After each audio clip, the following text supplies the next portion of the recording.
अच्छा देखें, अब हम यहाँ पे वो बात कर रहे हैं कि वो कौन से फैक्टर्स हैं जो कि रेट ऑफ रिएक्शन यानी रिएक्शन काइनेटिक्स यानी कि स्पीड ऑफ रिएक्शन को अफेक्ट करते हैं, यानी कि किनको चेंज करने से रिएक्शन की स्पीड कम या ज्यादा हो सकती है। ठीक है, तो देखो यहाँ पे सबसे पहला जो फैक्टर आता है वो आता है कंसंट्रेशन। सबसे पहला जो हमारे पास फैक्टर आता है ना, वो आता है फैक्टर कंसंट्रेशन का। कंसंट्रेशन एक ऐसी चीज है, इसको आप अगर ये होल्डर करो तो आपका rate of reaction speed up हो सकता है। ठीक है,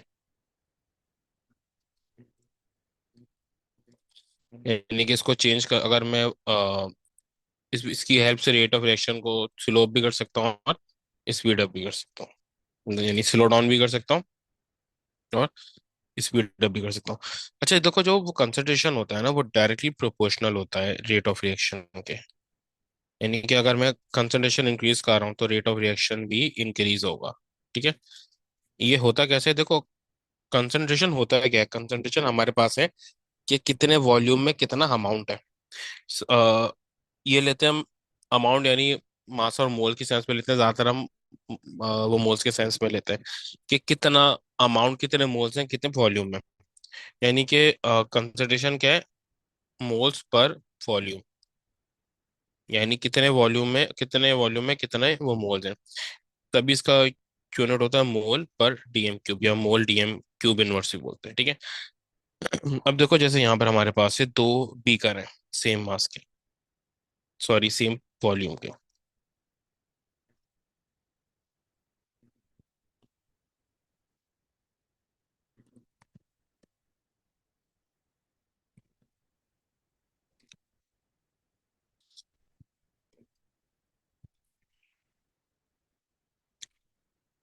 सही है, ये हमारे पास दो बीकर या दो कंटेनर है। ठीक है, यह है कंटेनर ए और यह है कंटेनर बी।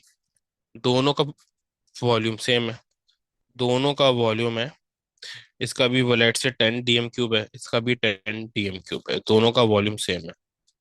अब मैंने इसमें 20 मोल्स जो है ना वो डाल दिए, और इसमें 10 मोल से वो पुट करें, जो इनपुट दिया है वह यहाँ पे 10 मोल्स का है और यहाँ पे 20 मोल्स का है। ठीक है, तो होगा क्या, जैसे इस तरीके से 20 मोल्स है ना,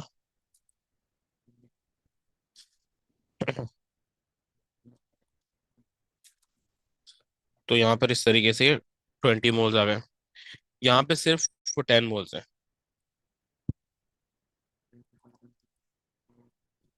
तो अब यहाँ पे देखो, जो पार्टिकल्स हैं ए में, अगर मैं ये कंसंट्रेशन देखूं तो ए की बहुत ज्यादा है।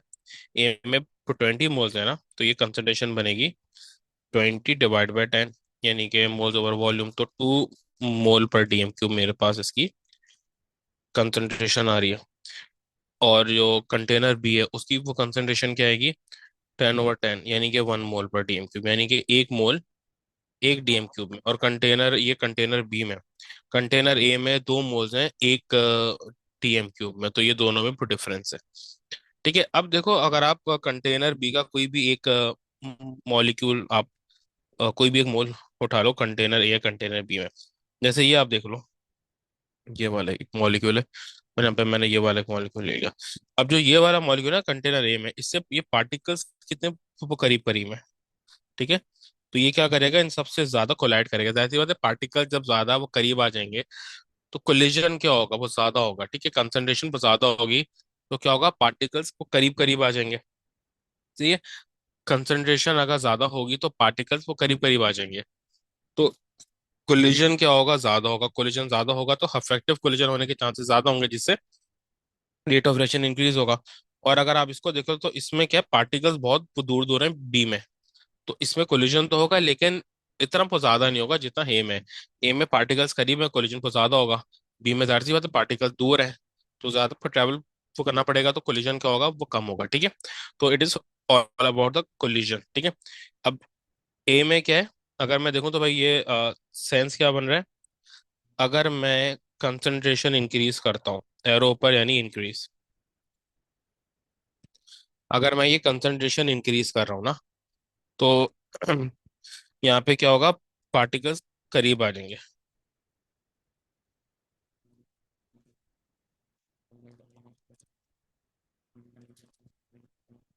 पार्टिकल्स गेट क्राउडेड, यानी वो करीब करीब आ गए, सही है। जिसकी वजह से क्या होगा, जो कोलिजन है, सॉरी, फ्रिक्वेंसी ऑफ कोलिजन है वो इंक्रीज हो जाएगी।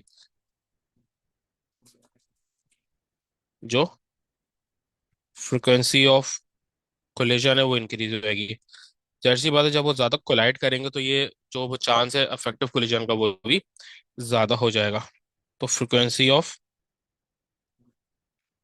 अफेक्टिव कोलिजन भी क्या हो जाएगा, ज्यादा हो जाएगा। जिसकी वजह से हमारा रेट ऑफ रिएक्शन भी क्या हो जाएगा, इंक्रीज हो जाएगा। ठीक है।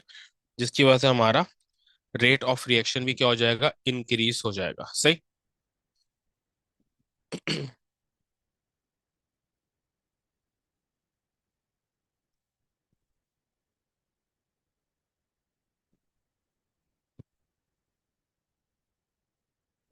सही है। तो यहाँ पे हमारा इस तरीके से रेट ऑफ रिएक्शन इंक्रीज हो रहा है। अच्छा, फिर इसी तरीके से कंसंट्रेशन की एक तो बहन होती है प्रेशर। ठीक है।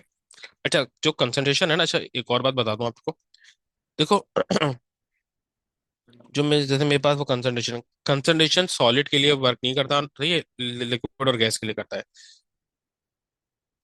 It works for both liquid and gas. ये लिक्विड और गैस दोनों के लिए वर्क करता है, ठीक है। अच्छा, और यहाँ पे एक और बात आपको को समझाता हूँ, ठीक है। देखो, हमारे पास एक है, हम एक रिएक्शन कर रहे हैं ए और बी का, ठीक है। सी बन रहा है। अब जो ए है ना, ए के मेरे पास 100 मोल्स हैं, बी के 10 मोल्स हैं। That means K A is an excess and B is a limiting reactant. That means A is an excess, A क्या है, एक्सिस में, और बी जो है वो लिमिटिंग रिएक्टेंट है।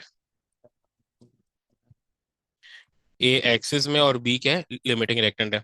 अब देखो यहाँ पर सारा चक्कर क्या होता है, अगर मुझे रेट ऑफ रिएक्शन इंक्रीज करना है, तो देखो यहाँ पर 1:1 का रेशो है। यहाँ पे वो रेशो क्या चल रहा है, 1:1 का रेशो चल रहा है।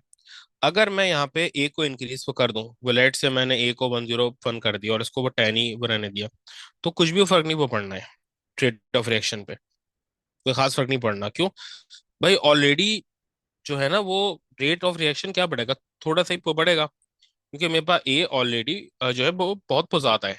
ठीक है। तो देखो, कोलिजन तो उस वक्त ज्यादा ये होगा ना, कि जब बी जो है वो ज्यादा हो, यानी ए बी से, ए और बी आपस में कोलाइड कर रहे हैं। तो बी तो ऑलरेडी बहुत कम है, बी जो जैसे मैंने यहाँ पे लिखा है ना कि 100:, वो 10 का रेशो है। यानी कि एक बी को बहुत सारे एज ने सराउंड किया हुआ होगा। अब अगर उसमें मैं एक ए और भी इंक्रीज कर दूं, तो कोई वो कौन सा रेट ऑफ रिएक्शन पे फर्क तो पड़ जाना है।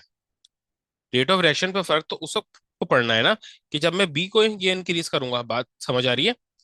ए मेरे पास क्या है, ए मेरे पास एक्सिस में और बी मेरे पास लिमिटिंग कोरेक्टेंट है। अगर मैं यहाँ देखो, अब ए क्योंकि एक्सिस में है, तो ए बहुत ज्यादा है, बी लिमिटिंग रिएक्टेंट है, बी बहुत कम है। अगर मैं ए को इंक्रीज करता रहूं, तो भाई अभी तो वैसी जाहिर सी बात है, क्योंकि ए एक्सिस में है, तो एक बी को बहुत सारे ए ने बहुत सराउंड तो क्या होगा। अगर मैं एक और भी ए इंक्रीज कर दूं, तो कौन सा फर्क पे पड़ जाएगा, क्योंकि बी तो है ही है ना। ठीक है, बी तो वैसे ही कम है। तो जहां पर ये 100 थे, वहां पे ये एक और भी ये है आ जाएगा।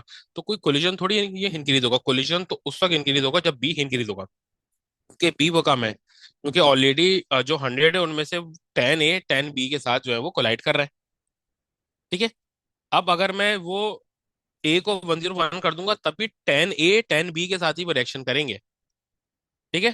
क्योंकि बी मेरा लिमिटिंग पर रिएक्टेंट है, इस बात को समझो अच्छे तरीके से, ठीक है। यहाँ पर कंसंट्रेशन में लिमिटिंग रिएक्टेंट और एक्सिस का काफी बड़ा रोल होता है। अब मेरे पास ए एक्सिस में और बी लिमिटिंग पर रिएक्टेंट है। अब 1:1 के रेशियो में करेक्ट करें, यानी कि 10 ए, यहाँ पे 10 ए 10 बी के साथ रिएक्शन कर रहे हैं। यानी ये दोनों आपस में कोलाइड कर रहे हैं, 10 ए 10 बी के साथ वो कोलाइड कर रहे हैं। अब अगर मैं देखो, ए मेरे पास 100 है, अगर मैं इसको 1:1 भी कर दूं या 1:10 भी कर दूं, तब भी 10 ए 10 बी के साथ ही ये कोलाइड करेंगे। तो रेट ऑफ रिएक्शन पे कोई फर्क नहीं पड़ना, सही है, कोई बहुत ही माइनर सब डिफरेंस आएगा। ना होने के ये बराबर जो है डिफरेंस आना है। ठीक है। डिफरेंस आएगा कब, जब मैं लिमिटिंग रिएक्टेंट को इंक्रीज करूंगा। सही है। जैसे कि फर्स्ट करो, मैंने इसको 110 किया था, मैंने ये 10 वोल्ट इंक्रीज कर दिए थे हे के, लेकिन कोई भी मतलब फर्क नहीं पड़ा, क्योंकि जो वो 10 ए के हैं वो 10 बी से उसके बाद भी वो कर रहे हैं, ठीक है, तो क्योंकि बी तो 10 ही है। लेकिन अगर मैं खाली यहाँ पे बी को एक इंक्रीज कर दूं, 11 कर दूं, तो अब रेट ऑफ रिएक्शन पे फर्क तो पड़ना है, अब इंक्रीज होगा, क्योंकि इसके पास तो 100 है। अब 11 ए 11 बी के साथ तो रिएक्शन करेंगे, ठीक है। तो मतलब क्या है कि यहाँ पे मुझे लिमिटिंग रिएक्टेंट को देखना होता है, एक्सिस को नहीं वो देखना होता, रेट ऑफ रिएक्शन इंक्रीज को करते हुए। मैंने यहाँ पे लिमिटिंग रिएक्टेंट को देखना होता है, क्योंकि वो पहले वो कंज्यूम हो रहा है, उसके मोल्स कम है।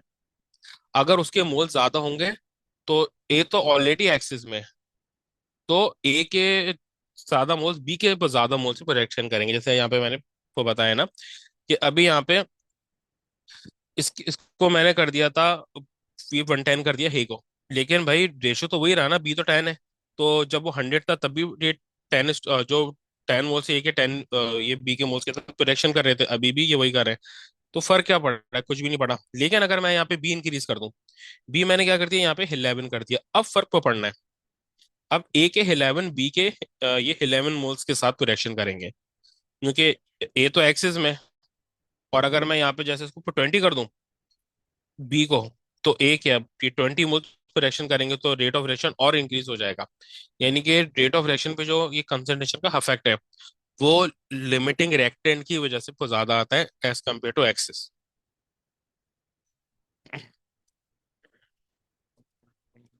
इन ऑर्डर to increase या or to change the rate of reaction,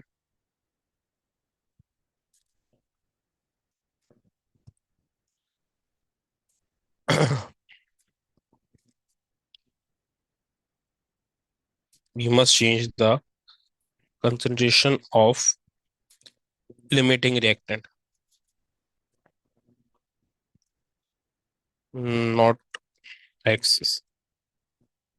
जो एक्सिस में उसको चेंज नहीं करना है, जो लिमिटिंग रिएक्टेंट में उसको चेंज करना है, ताकि हमारे पास यहाँ पे लिमिटिंग रिएक्टेंट के मोल ज्यादा हो तो रिएक्शन स्पीड अप हो, ठीक है।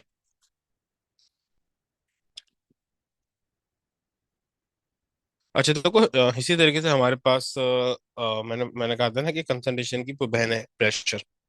देखो दोनों का इफेक्ट एक ही होता है ना। अब है क्या, अब जब हम कंसंट्रेशन इंक्रीज कर रहे हैं ना, तो उससे प्रेशर इंक्रीज हो रहा है। हम जब कंसंट्रेशन इंक्रीज कर रहे हैं ना, तो उससे प्रेशर इंक्रीज हो रहा है। अब देखो यहाँ पे हो क्या रहा है, अच्छा, प्रेशर और रेट ऑफ रिएक्शन भी आपस में डायरेक्टली प्रोपोर्शनल है। Pressure and rate of reaction are directly proportional to each other. See ये प्रेशर और रेट ऑफ रिएक्शन भी आपस में क्या है, डायरेक्टली प्रोपोर्शनल है। सही। अब देखो यहाँ पे होता क्या है कि जैसे मैंने ऊपर वो कंसंट्रेशन इंक्रीज करी है ना, कंसंट्रेशन इंक्रीज करने से प्रेशर ही इंक्रीज होता है, ठीक है। जैसे मैंने यहाँ पे क्या, अच्छा प्रेशर है क्या, प्रेशर है फोर्स अपॉन एरिया, यानी कितने एरिया पे कितनी फोर्स अप्लाई हो रही है। जैसे मेरे पास ऊपर ये पार्टिकल है, अगर मैं ए और बी को देखूं, तो देखो मुझे यहाँ पे साफ नजर आ रहा है कि ए में जो है वो पार्टिकल्स वो करीब करीब है, तो वो उस एरिया पे ज्यादा फोर्स, जैसे अगर मैं कोई एरिया सेलेक्ट कर लूं यूं करके ना, मैं ये वाला एरिया तो सिलेक्ट करूं, इसके लिए ये वाला एरिया सिलेक्ट कर लूं। अब देखो आपको एक साफ चीज को नजर आ रही है कि जो ए है उसमें उस स्पेसिफिक एरिया में ज्यादा मोल्स आ रहे हैं, बी में वो कम आ रहे हैं। तो क्या होगा, ए में ज्यादा जो है ना प्रेशर एक्सर्ट हो रहा होगा, क्योंकि प्रेशर क्या है, फोर्स अपॉन एरिया, कि कितनी फोर्स अप्लाई हो रही है उस पर्टिकुलर एरिया पे। तो आप ए को अगर देखो, जो मैंने येलो से हाईलाइट किया है दोनों में स्पेसिफिक एरिया, तो ए में पार्टिकल ज्यादा है तो वो ज्यादा फोर्स अप्लाई कर रहे होंगे, तो जाहिर सी बात है प्रेशर ज्यादा होगा। प्रेशर क्या, फोर्स अपॉन एरिया। बी में क्या है, क्योंकि मोल्स वो कम है उस स्पेसिफिक एरिया में, तो फोर्स भी कम अप्लाई हो रही होगी, तो प्रेशर भी कम होगा, ठीक है। तो सबसे पहली बात तो ये आपको याद रखनी चाहिए कि जब भी आप कंसंट्रेशन इंक्रीज करोगे तो प्रेशर इंक्रीज होगा, ठीक है। ये बात उसने अक्सर वो बोली हुई होती है जब वो ये देता है कि प्रेशर का, pressure increases when we increase the concentration. ठीक है। अच्छा, अब एक बात देखो कि प्रेशर ये है क्या। ये तो मैंने एक फॉर्मूला वाइज आपको वो समझा दिया कि भाई प्रेशर इस चीज का नाम है फोर्स अपॉन एरिया, कि कितना कितनी फोर्स अप्लाई हो रही है उस स्पेसिफिक एरिया पे। अब प्रेशर होता है पुश, यानी कि कोई किसी को कितना ज्यादा वो पुश कर रहा है, कितना कोलाइड कर रहा है। प्रेशर का मतलब है पुश करना, पुश करना, कोलाइड करना। ठीक है। अब अगर मैं वही ए और बी को सामने लाऊं जैसे मैं यहाँ पे देख लूं भाई, ये यहाँ पर क्या है, ये मेरे पास दो मैंने ऐसी ये एरियाज ले लिए और बुलेट से दोनों एरियाज सेम है। अब ये वही है, ए और बी के कुछ एरियाज हैं, मैंने उनको अलग कर लिया। अब ए में क्या है, पार्टिकल ज्यादा है, सही है इस तरीके से। बी में क्या है, पार्टिकल्स कम है। तो अब सही है, ए में क्या है, कंसंट्रेशन ज्यादा है, बी में क्या है, कंसंट्रेशन कम है। अब जब ए में कंसंट्रेशन ज्यादा है तो क्या होगा, पार्टिकल्स जो है वो अब ये स्पेसिफिक एरिया में ज्यादा पार्टिकल से ज्यादा फोर्स अप्लाई करेंगे, यानी ज्यादा एक दूसरे को पुश करेंगे। Pressure is all about collision, collide करना दूसरे के साथ, दूसरे को पुश करना, दूसरे को पुश करना, कोलाइड करना, प्रेशर एक्सर्ट करना। सही है। तो ये हम यहाँ पे क्या है कि जो ये पार्टिकल्स हैं वो एक दूसरे को, क्योंकि यहाँ पर ए में एक छोटे से यानी सेम एरिया में जितना बी में एरिया है, पार्टिकल्स जो है वो ज्यादा है ए में, तो वो एक दूसरे को पुश को ज्यादा करेंगे, तो कोलिजन ज्यादा होगा तो प्रेशर भी ज्यादा होगा। वो पुश एक दूसरे को ज्यादा करेंगे, कोलिजन ज्यादा होगा तो प्रेशर भी ज्यादा होगा। यहाँ पे ये इनवर्स है, कंसंट्रेशन का कम है। ठीक है। तो पुश यहाँ पर वो कम होगा, क्यों, क्योंकि पार्टिकल्स वो दूर दूर है, एक दूसरे को इतनी आसानी से पुश नहीं करेंगे। तो क्या हो जाएगा, कोलिजन भी कम हो जाएगा और प्रेशर भी वो कम हो जाएगा। ठीक है। It it is all about the push, यानी कि वो एक दूसरे को कितना वो पुश कर रहे हैं, कितना धक्का दे रहे हैं। और वो कोलाइड, पुश और वो कोलाइड सेम ही सेंस में वो यूज होता है कोलिजन। तो वो एक दूसरे से कोलाइड वो कितना करें, जितने ये पार्टिकल्स ये करीब करीब होंगे, यानी जितनी ज्यादा वो कंसंट्रेशन होगी वो उतना ज्यादा एक दूसरे को वो पुश करेंगे, यानी उतने एरिया में ज्यादा फोर्स अप्लाई करेंगे। ठीक है। तो अब अगर मैं ये प्रेशर के सेंस में वो बताऊं तो क्या है, देखो अगर मैं प्रेशर इंक्रीज कर रहा हूँ ना, अगर मैं प्रेशर इंक्रीज कर रहा हूँ तो क्या हो रहा है, सॉरी, कंसंट्रेशन इंक्रीज कर रहा हूं तो अब मुझे यहाँ पे कंसंट्रेशन का नहीं लिखना, खाली प्रेशर का बताना है। प्रेशर इंक्रीज कर रहा हूं तो particles get more crowded, particles क्या हो रहे हैं, ज्यादा क्राउडेड हो रहे हैं। ठीक है। तो फ्रिक्वेंसी ऑफ कोलिजन ज्यादा हो रही है। ठीक है। तो जिसकी वजह से फ्रिक्वेंसी ऑफ अफेक्टिव कोलिजन भी ज्यादा होगी। ठीक है।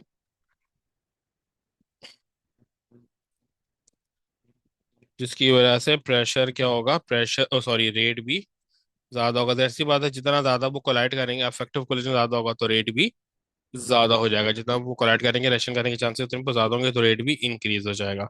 अच्छा, प्रेशर जो है ना सिर्फ गैसेस के लिए ये वर्क करता है, it only works for gases. ठीक है। हम इसको खाली वो गैसेस के लिए यूज करते हैं।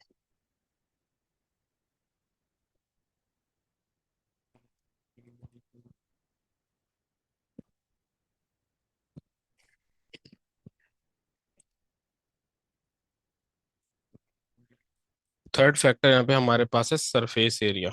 ठीक है। यानी कि जो पार्टिकल्स है उनको कोलाइड के लिए कितना एरिया हम प्रोवाइड कर रहे हैं। ठीक है। अच्छा, सरफेस एरिया भी सेम डायरेक्टली प्रोपोर्शनल होता है। ठीक है।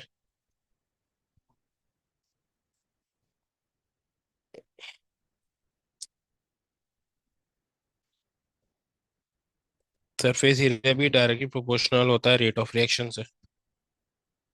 ठीक है। अब देखो यहाँ पे हमारे पास होता क्या है, जैसे फर्स्ट करो ये मेरे पास एक ब्लॉक है। ठीक है। ये एक वो ब्लॉक है मेरे पास। ठीक है। इसके मैंने चार ये इमेजिनरी पोर्शंस कर लिए हैं। हाँ, इस पूरे ये ब्लॉक का मास है 1 kg, सॉरी 4 kg। तो एक पोर्शन 4 पोर्शंस में डिवाइड कर लिया तो हर पोर्शन का मास होगा 1 kg ईच। तो मैंने यहाँ पे ये वाला जो है पोर्शन ले लिया। ठीक है।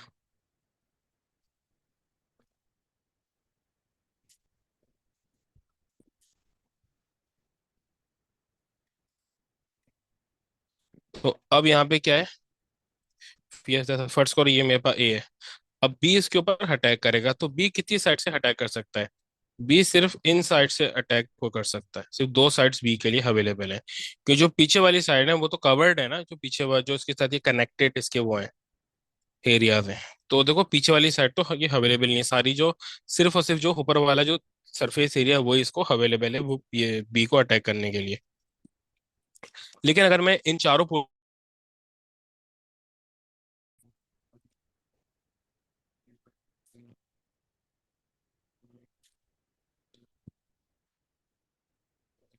ये मैंने चार अलग अलग जैसे, वैसे थोड़ा सा ये चेंज हो गया शिप इनका शायद, लेकिन जैसे इमेजिन करो ये चारों सेम है। तो अब पहले जो मेरे पास ये था ना, ये जो ग्रीन हाईलाइटेड है ये एरिया था, जो मैंने ये इमेजिनरी ये पोर्शंस कर दिए थे।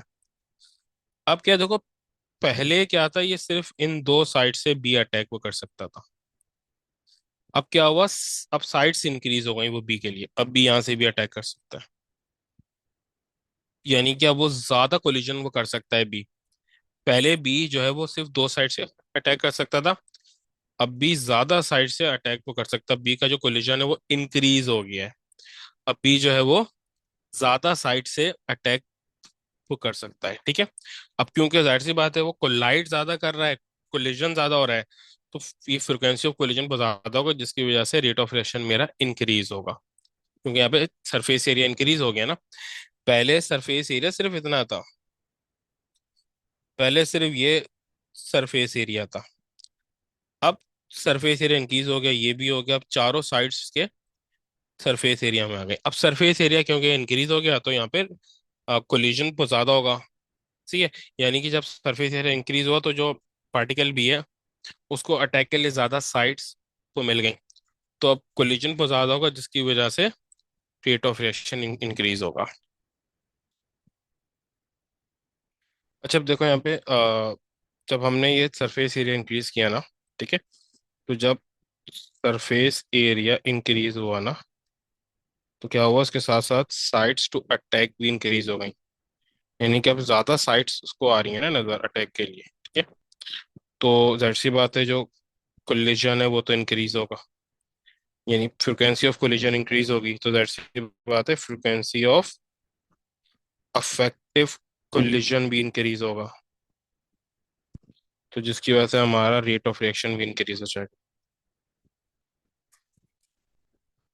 अब जो लास्ट चीज है इसमें वो आता है टेम्परेचर के, टेम्परेचर से क्या फर्क पड़ता है, यानी टेम्परेचर क्या अफेक्ट को डालता है रेट ऑफ रिएक्शन पे। ठीक है।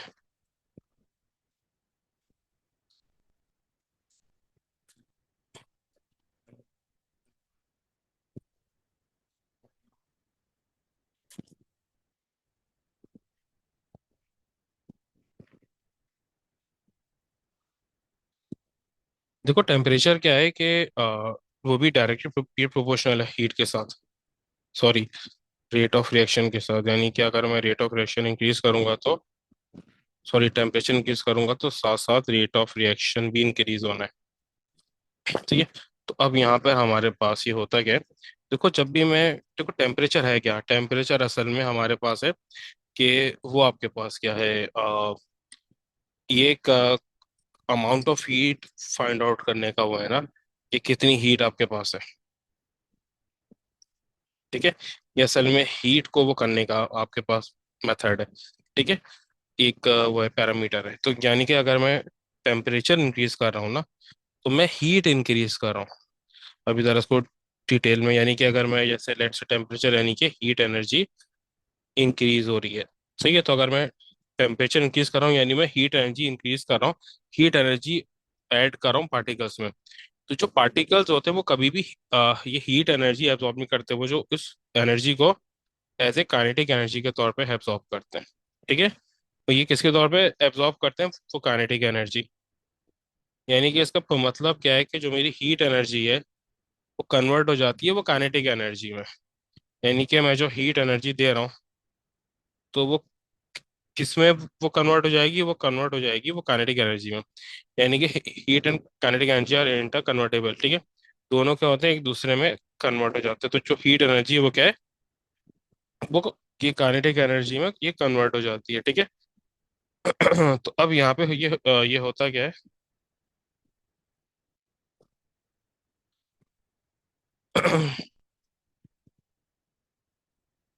एक सेकंड। ठीक है। जो आपके वो काइनेटिक एनर्जी है वो इंक्रीज होती है, यानी कि एनर्जी इंक्रीज होती है। देखो असल में पूरा चक्कर क्या है, ये देखो टेम्परेचर वो करता है क्या है, एनर्जी करती क्या है। जैसे फर्स्ट करो आपके पास पार्टिकल्स हैं। अब कुछ ऐसे पार्टिकल्स हैं जो कि बिल्कुल जो है ना वो कॉर्नर पे एग्जिस्ट करते हैं। यानी कि जैसे जो एक्टिवेशन एनर्जी है एक रिएक्शन को करने की, वो है मेरे पास कोई 700 किलो जूल, जो हमने वो किया था बहुत ज्यादा है, ये तो मैंने ऐसी को लिख दिया, ठीक है। अब क्या कहते हो, कुछ पार्टिकल ऐसे हैं जो कि 690 पर हैं, या 690 से लेकर 699 के बीच में। तो अब वो रिएक्शन तो करेंगे लेकिन बहुत ही वो स्लो स्पीड से वो करेंगे, ठीक है। तो हीट एनर्जी जब हम उसको हीट देते हैं तो वो करते हैं पार्टिकल्स एनर्जी एब्जॉर्ब करते हैं, जो ये वाले वो पार्टिकल्स हैं, और वो इस एक्टिवेशन एनर्जी की रेंज में आ जाते हैं। इस एक्टिवेशन एनर्जी की रेंज में आएंगे और रिएक्शन को स्पीड अप कर देंगे, ठीक है। यानी कि फर्स्ट को जैसे एक्टिवेशन एनर्जी मेरे पास है 700 किलो जूल। अब कुछ पार्टिकल्स ऐसे हैं जिसकी एनर्जी 690 से अराउंड 699 के बीच में, ठीक है। तो अब मैं जब हीट प्रोवाइड करता हूँ तो ये वाले जो ये पार्टिकल्स हैं वो हीट एब्जॉर्ब करते हैं, और वो इस 700 किलो जूल की एनर्जी की रेंज में आ जाते हैं। तो जब उनकी एनर्जी इक्वल या ग्रेटर हो जाती है वो काइनेटिक एनर्जी से, तो वो ज्यादा मूव करते हैं और ज्यादा कोलाइड करते हैं और ज्यादा रिएक्शन करते हैं। देखो काइनेटिक एनर्जी होता है हाफ एम वी स्क्वायर, और ये जो वी है ना, इस वी का मतलब है स्पीड मूवमेंट। इस वी का मतलब है स्पीड मूवमेंट, यानी अच्छा, और यहाँ पे देखो ये तो जाहिर सी बात है मेरे पास वो कांस्टेंट होगा। हाफ एम तो कांस्टेंट है, यानी कि देखो ना तो हाफ चेंज होगा, हाफ तो एक न्यूमेरिकल वैल्यू है 1/2, और जो एम है वो तो मास है, वो भी वो कांस्टेंट है। तो मैं अगर मैं हीट कर रहा हूँ तो देखो मास तो चेंज नहीं होना, ठीक है। तो ये तो मेरे पास क्या है, दोनों कांस्टेंट है। जब मैं हीट एनर्जी दे रहा हूँ, हीट एनर्जी ये काइनेटिक एनर्जी में चेंज हो रही है। तो क्या हो रहा है, पार्टिकल्स एनर्जी एब्जॉर्ब कर रहे हैं, और जो जो जो एनर्जी उनकी है उसको वो एनर्जी एब्जॉर्ब करके कानेट एक्टिवेशन एनर्जी की रेंज में लेके आ रहे हैं। जब उनकी एनर्जी इस एक्टिवेशन एनर्जी की रेंज में ये आ जाती है, यानी 690 से लेके 699 के बीच में बुलेट से जो ये पार्टिकल्स हैं वो रिएक्शन तो कर रहे हैं लेकिन बहुत स्लो स्पीड से करेंगे, क्योंकि उनके पास रिक्वायर्ड एनर्जी नहीं है। तो ये क्या करेंगे, एनर्जी गेन करेंगे। ये एनर्जी गेन करेंगे 780 की रेंज में आएंगे। जब वो 700 की रेंज में आएंगे, जो इनफ एनर्जी जब वो गेन कर लेंगे, तो क्या होगा, फिर वो ज्यादा मूव करेंगे, क्योंकि काइनेटिक एनर्जी डायरेक्टली प्रोपोर्शनल है किसके, स्पीड के। यानी कि अगर काइनेटिक एनर्जी बढ़ेगी तो वो, अब जो ये पार्टिकल्स एनर्जी गेन करते हैं वैसे वो काइनेटिक एनर्जी वो गेन करते हैं। जब वो काइनेटिक एनर्जी होगी तो वो ज्यादा वो मूव करेंगे, ज्यादा मूव करेंगे तो कोलिजन को ज्यादा होगा, और अफेक्टिव कोलिजन भी ज्यादा होगा हमारे पास। तो यहाँ पे क्या है, हम क्या कर रहे हैं, हीट एनर्जी प्रोवाइड कर रहे हैं, ठीक है। यानी कि हम क्या कर रहे हैं, टेम्परेचर दे रहे हैं। हम टेम्परेचर इंक्रीज कर रहे हैं, तो जो एवरेज काइनेटिक एनर्जी है वो इंक्रीज हो रही है, ठीक है। फिर क्या है, now particles are having energy greater और इक्वल टू एक्टिवेशन एनर्जी। इसको आप इस तरीके से को लिख सकते हो, ब्रैकेट में शॉर्ट करके। यानी कि जो एनर्जी है पार्टिकल्स की वो एक्टिवेशन एनर्जी ज्यादा ना हो, फिर उसके बाद क्या होगा, वो ज्यादा मूवमेंट जो है पार्टिकल्स की ज्यादा होगी, पार्टिकल ज्यादा मूव करेंगे। जब पार्टिकल ज्यादा मूव करेंगे तो affect frequency of affective collision क्या होगी, ज्यादा होगी। और फ्रिक्वेंसी ऑफ कोलिजन ज्यादा होगी, इसकी वजह से फिर जाहिर सी बात है अफेक्टिव कोलिजन भी क्या होगा, वो ज्यादा होगा। तो रेट ऑफ रिएक्शन मेरा वो क्या हो जाएगा, इंक्रीज हो जाएगा।